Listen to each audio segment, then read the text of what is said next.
If you have several tabs open on your Arc browser, then in this video, I'm going to show you how you can do exactly that.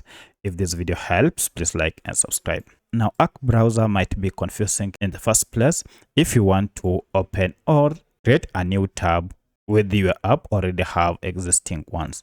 To do this, you can either just tap on any tab that you are on, and to add another one, just tap on this plus, and here you can now continue to search. So I'll search here CNN and I can proceed to it, and here I've just opened this new tab.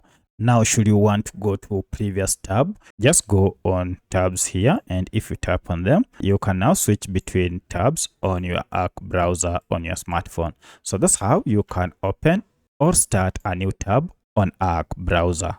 If you have any other question, kindly let me know in the comment section. Otherwise, thanks for watching, and let's meet in the next video.